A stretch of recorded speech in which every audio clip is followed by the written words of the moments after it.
오늘 말씀을 시작하면서 하버드 의대에서 있었던 사건으로 서론을 시작하고자 합니다. 하버드 의대의 아주 유명한 내과 교수님 수업에 이제 처음 학생들이 수강 신청을 해서 수업을 듣게 되었습니다. 이 교수님이 뒤쪽에, 강의실 뒤쪽에다가 크게 하나 걸어 놓았습니다. 무엇을 걸어 놓았다고요? 사람의 인체 내부를 찍어 놓은 사진을 걸어 놓았습니다. 앞으로 모든 학생들이 사람의 장기에 관해서 누구보다도 정확하게 이해하도록 하기 위해서 장기가 보이는 것을 걸어놓고 교탁 위에는 단지를 하나 갖다 올려놓았습니다. 이 단지를 올려놓은 교수님께서 학생들에게 여러분이 좋은 의사가 되고 훌륭한 의사가 되고 정말 존경받는 의사가 되려고 하면 두 가지를 기억해야 된다. 그러면서 강조하게 되어지는데 의사의 중요한 자질 두 가지는 다름이 아니라 첫째, 역겨운 냄새와 아주 익숙한 사람이 되어져야 한다. 이 역겨운 냄새, 더러운 냄새, 분비물과 썩은 고름과 아주 익숙한 사람이 되어야 의사다운 의사가 될 수 있다. 강조를 했습니다. 그리고 두 번째 또 하나를 강조하게 되어지는데 의사는 예민한 관찰력을 소유해야 된다라고 얘기하면서 여러분이 좋은 의사가 되고 존경받는 의사가 되고 의사다운 의사가 되려고 하면 여러분도 나처럼 해야 됩니다. 그러면서 교탁 위에 놓은 단지 뚜껑을 열었습니다. 그리고 이 단지 뚜껑을 여는 순간 그 속에는 피와 고름과 진액들이 완전히 뒤엉켜 있어서 강의실 내부 전체에 역겨운 냄새가 확 돌았습니다. 여기까지는 그래도 참을만 합니다. 이 교수님이 좋은 의사의 자질 두 가지를 얘기한 것을 강조하면서 여러분도 나처럼 해야 됩니다. 그러면서 손가락을 어디에 넣었다고요? 고름과 피와 그 더러운 것이 있는 것을 가지고 빨기 시작합니다. 그러면서 여러분도 나처럼 이렇게 해야 의사다운 의사가 될 수 있다고 그러면서 한 사람 한 사람 나와서 손을 넣고 빨아라고 합니다. 그러니 좋은 의사가 되는 길은 이거라고 그러니까 거부할 수가 없는 거예요. 그래서 순이도 나오고 영식이도 나오고 우리나라 말로 이 사람 저 사람이 다 나와서 여기에다가 손을 얹어서 히히 젖어서 자기들도 빨았습니다.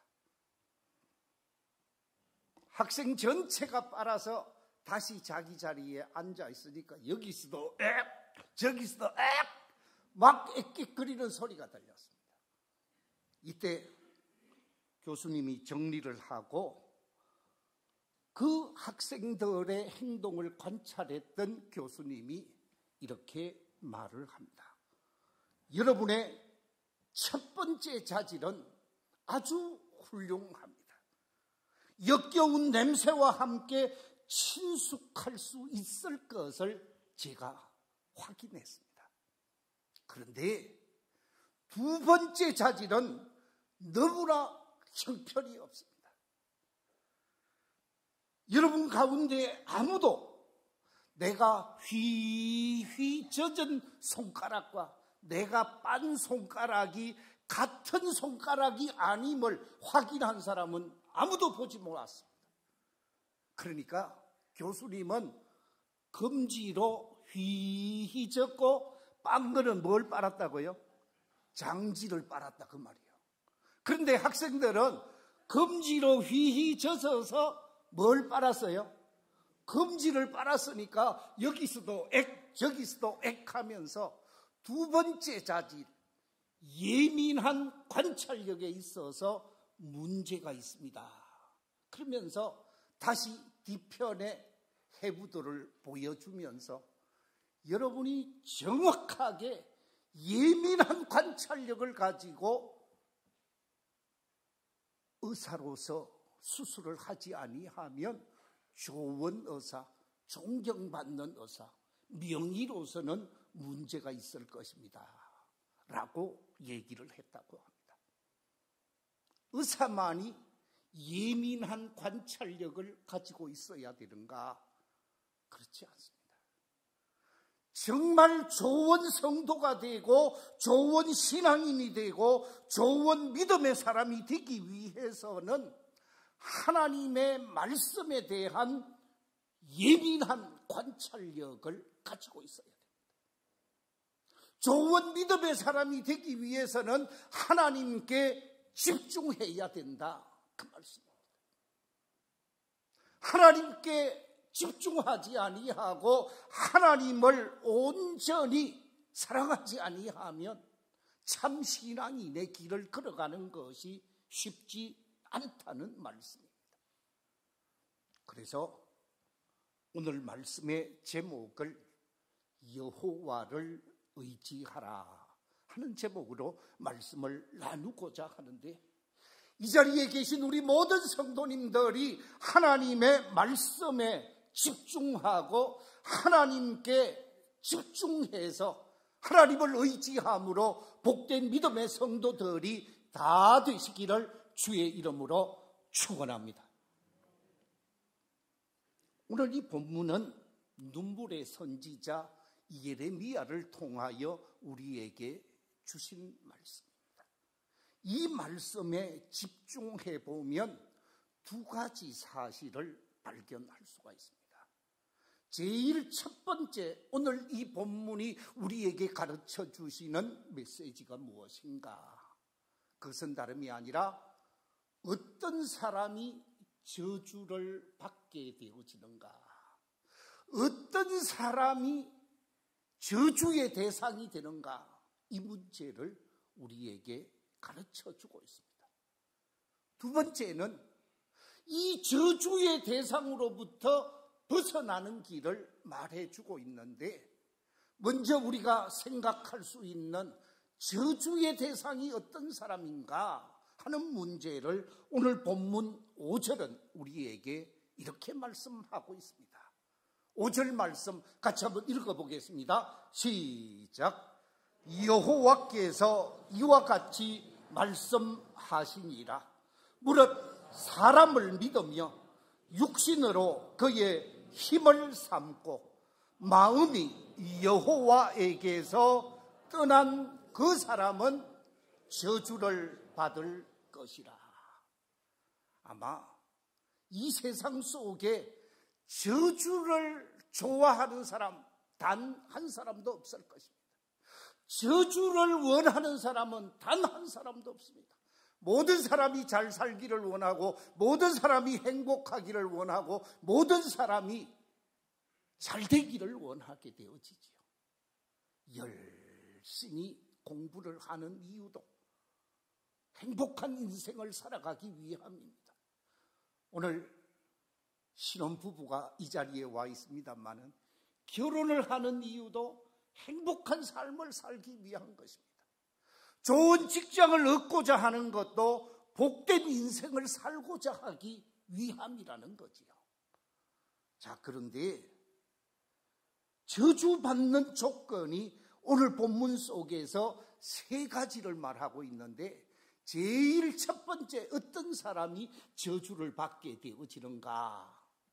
오늘 성경에 보니까 사람을 믿는 사람, 저주를 받게 되어진다라고 말하고 있습니다.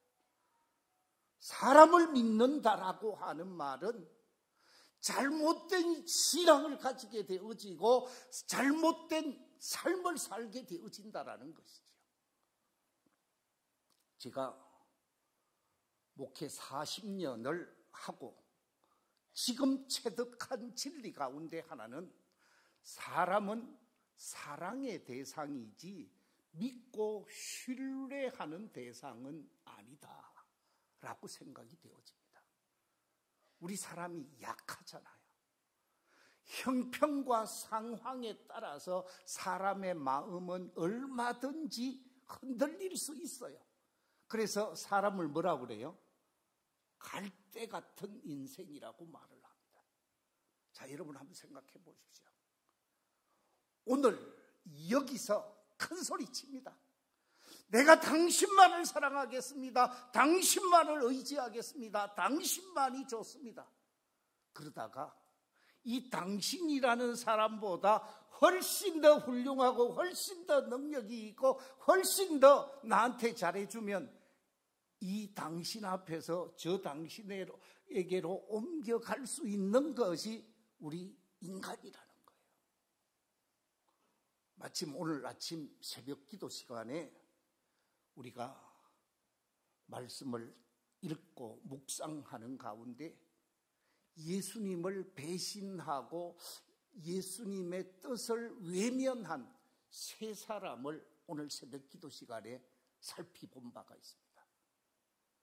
예수님과 함께 3년 동안 동고동락했던 가룟 유다가 예수님을 배신하는 내용이 있었습니다. 예수님의 수제자로 내가 죽을지언정 주님을 떠나지 않겠다고 말했던 베드로가 예수님을 모른다고 3번이나 부인한 사건이 기록되어진 말씀입니다.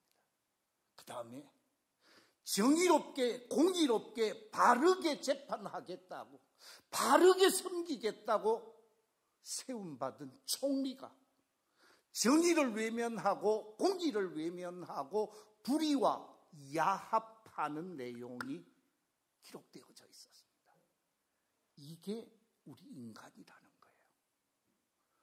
이 상황 속에서는 큰 소리를 쳤지만 저 상황 속에서는 변질될 수 있는 게 우리 인간이라는 거예요.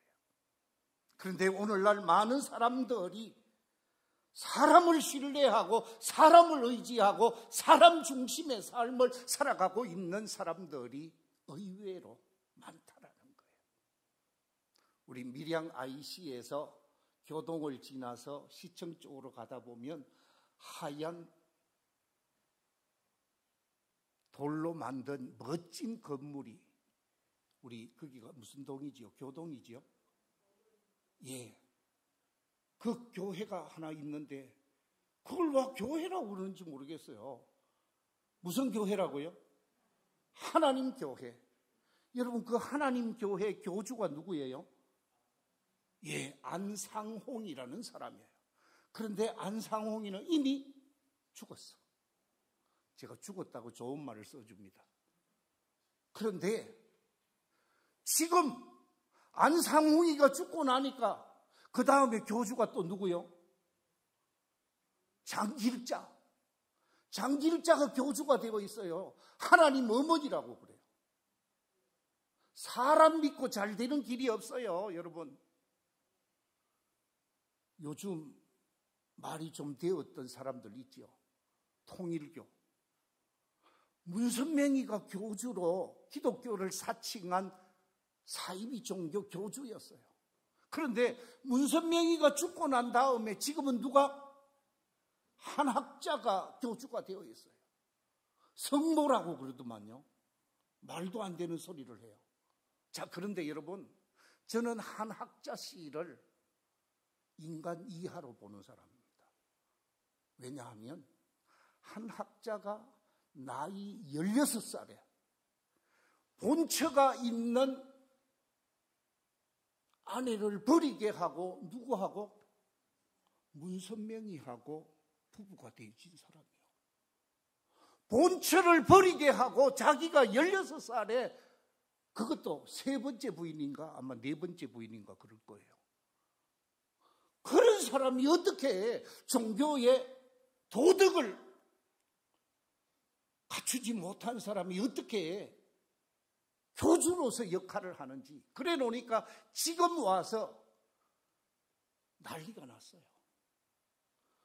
이 교주로서 재산권 때문에 큰아들, 작은아들, 막내아들 할 것 없이 지금 심각한 위기가 그 동네에 나타났습니다. 여러분, 사람 의지하면 잘 되는 길이 없어요. 이 말이 의지했다가 잘 되는 사람 아무도 없다 그 말이에요. 사람 의지하고 사는 사람이 아니라 사람은 사랑하면서 살아야 될 존재이지, 우리가 의지해야 될 분은 여호와 하나님이시고 우리의 죄와 우리의 허물과 우리의 잘못을 다 십자가에서 해결해 주신 예수 그리스도만을 믿고 의지해야 할 분이라는 말씀입니다. 사람 의지하는 사람, 사람 믿는 사람, 저주받을 가능성이 많다라는, 아니 가능성이 아니라 저주받게 되어 있어요. 구원 얻지 못한다 그 말씀입니다. 두 번째, 어떤 사람이 저주를 받는가? 그 다음에 육신으로 그의 힘을 삼는 사람, 다시 말하면 육신의 힘을 쫓아서 삶을 사는 사람이라 라고 말할 수 있습니다. 육신의 힘을 쫓아서 삶을 사는 사람, 성경의 대표적인 한 사람을 소개하면 그 사람이 누구라고요? 삼손입니다.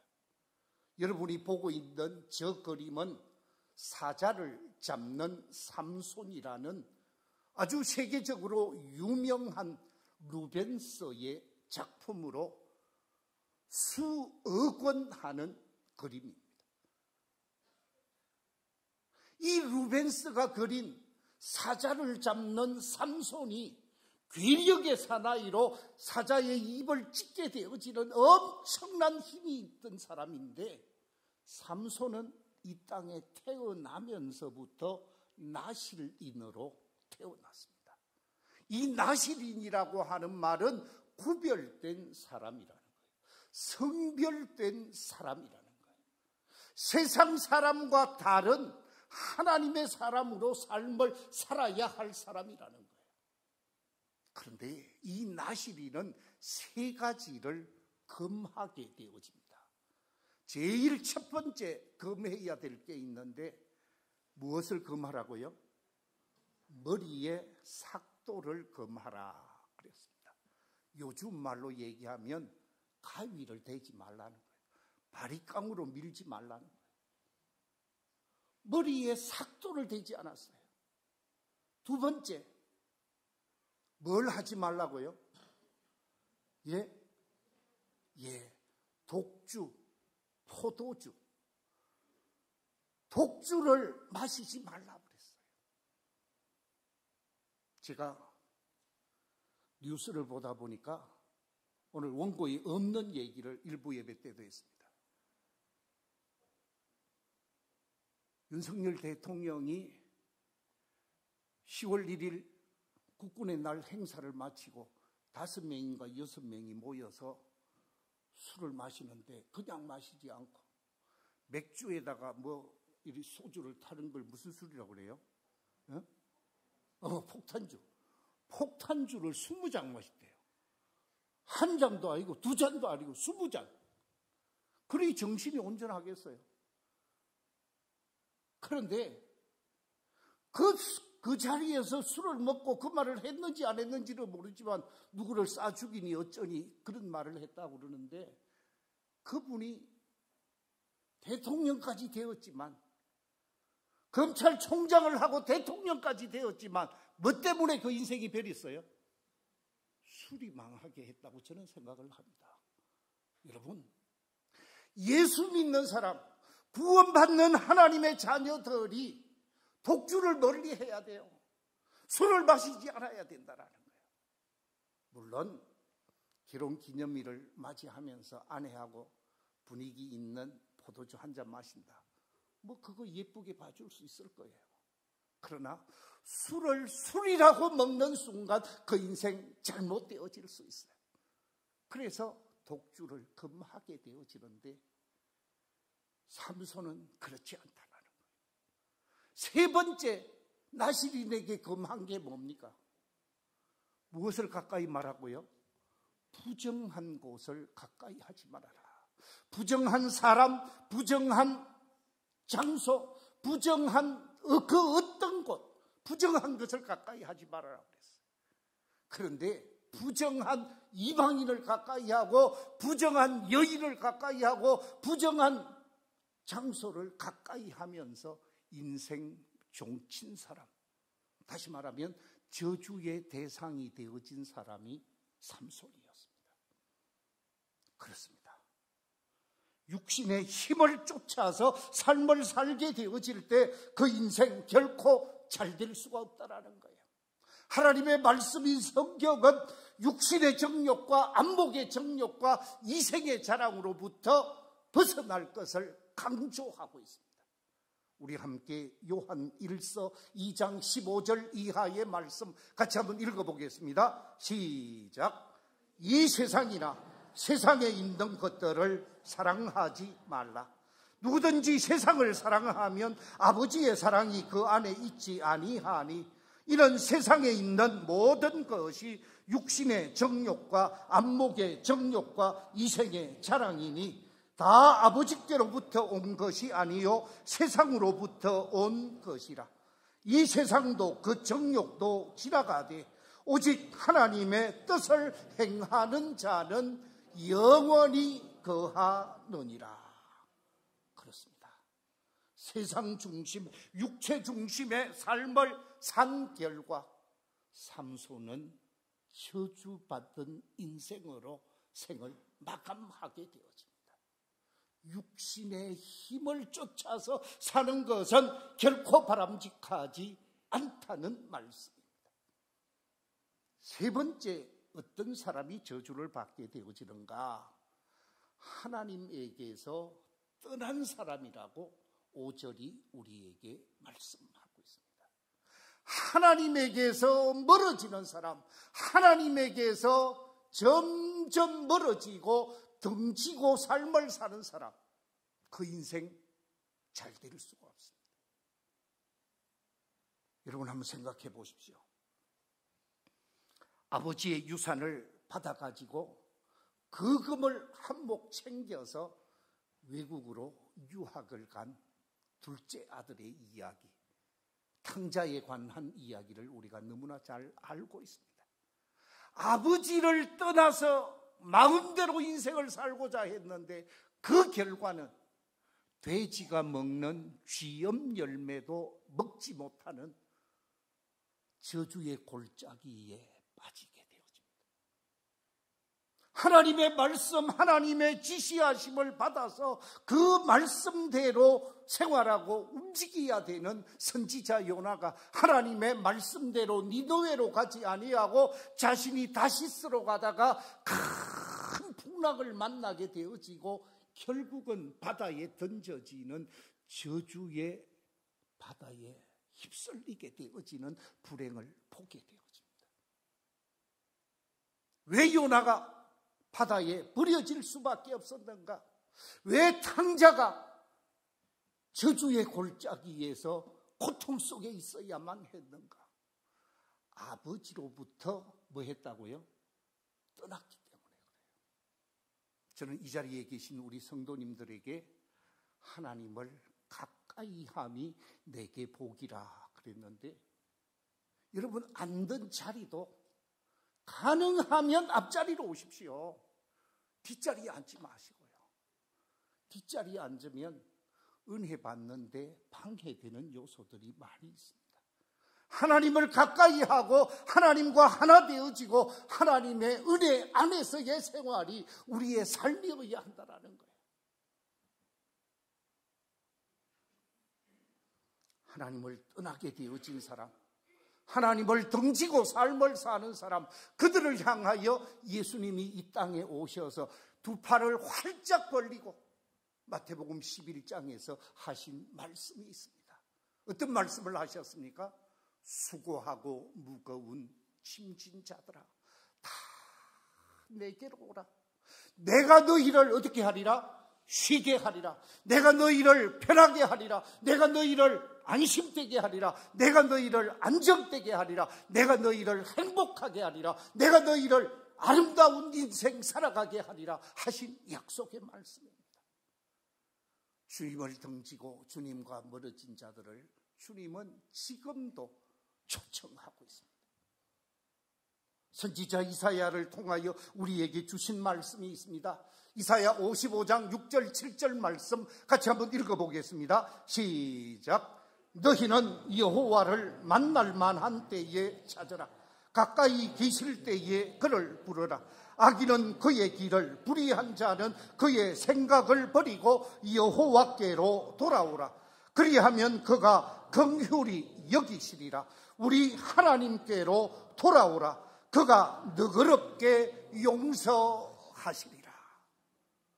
하나님과 멀어지고 하나님 앞에 부끄러운 모습이 있다 할지라도 우리 하나님께로 돌아오게 되어지면 하나님이 다 용서하시고 품어주시고 내 아들로 내 딸로 축복하시는 하나님이심을 기억하면서 하나님을 더 가까이 하고 하나님께로 돌아오는, 몸만 여기 있고 마음이 떠난 사람이 있다고 한다면 그 마음이 돌아와서 마음으로 주를 섬기고 주를 예배하고 주를 사랑하는 삶이 되어져야 한다는 것이죠. 찬송가 가사 가운데 이런 가사가 있습니다. 돌아와 돌아와 마음이 곧한이여, 길이 참 어둡고 험악하니 돌아와 돌아와라고, 집을 나간 자여 돌아오라고 하는 가사가 있습니다. 우리가 정말로 주께로 돌아오기를 원하는 한 사람 한 사람을 생각하면서 이 찬송가 525장 1절을 한번 우리 같이 한번 불렀으면 좋겠습니다. 같이 부르겠습니다. 돌아와 돌아와 마음이 고하리여,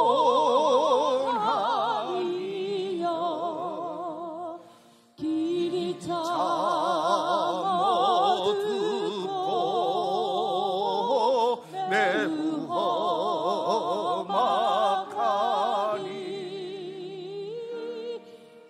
집을 나간 자여 어서와 돌아와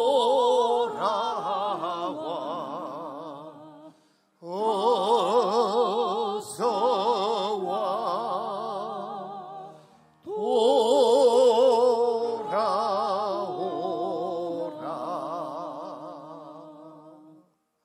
정말로 하나님께로 다 돌아와서 하나님의 은혜, 하나님의 복을 누리며 사는 우리의 이웃, 우리의 가족, 우리의 사랑하는 사람들이 다 되시기를 주의 이름으로 축원합니다.